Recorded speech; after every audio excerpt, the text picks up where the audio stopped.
beans, greens, and sausage. When we start with sausages, for the most part, I break this rule occasionally, but for the most part, I prick the casing of sausages, in this case, fennel Italian sausage. I prick the casing in several places to allow the juices to escape so the sausage quite literally does not explode in the pan. And then I put 1/8 of an inch of water into a nonstick skillet and put the sausage pierced side down. Pierced side down is important so that those juices come out and into the water as it evaporates. When the water evaporates, the natural juices from the sausage itself will brown and crisp the casings.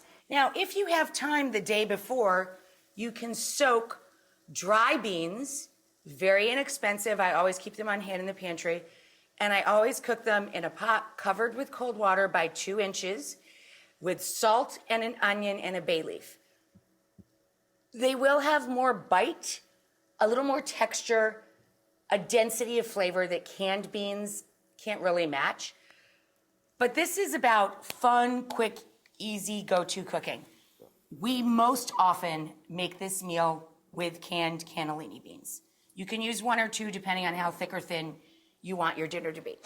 Okay guys, here's the browned sausage. I'm just keeping it warm underneath a little foil. I've got in the drippings fennel and onion that have been sweating out with just a little bit of salt and pepper. As soon as we get the onion and the fennel soft, we can add the garlic. Oh, a couple of fat cloves. I've got 4 here. And I've reserved some garlic for the bread, the charred bread that we're gonna do. Well, John's gonna do because I don't wanna burn it. You guys know me and a broiler and bread is not a good idea. Now, at this point, we stir the garlic, 30 seconds to a minute, just to incorporate it. And then we're going to add a little bit of stock to get it going, and we'll add a little bit more later. And we'll start wilting in the greens. So a few piles at a time, we're gonna add the escarole and the kale. We don't want it to fall all over the stove. That's why we do it in stages, that's all. And whenever I use dark greens, and usually when I use ricotta cheese or cream or milk, I always add nutmeg. So we're gonna grate in a little freshly grated nutmeg, about 1/8 of a teaspoon.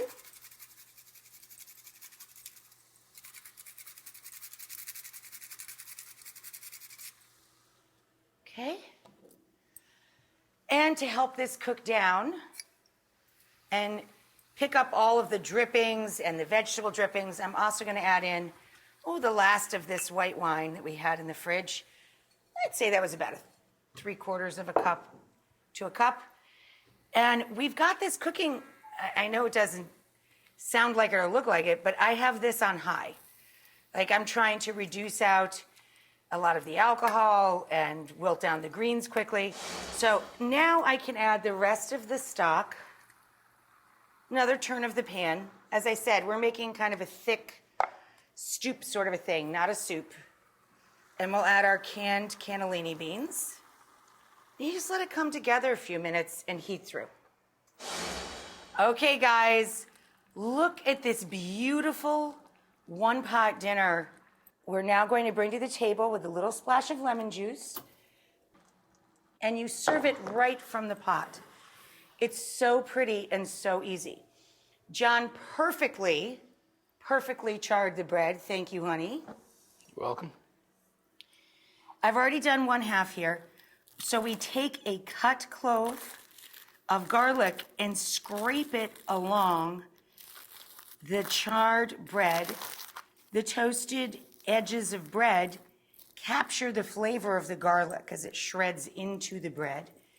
And then we drizzle it with olive oil, of course. Really good fruity olive oil. And we season the bread with flaky sea salt. So you can set them right down into the juices of the pan. It's so just magic.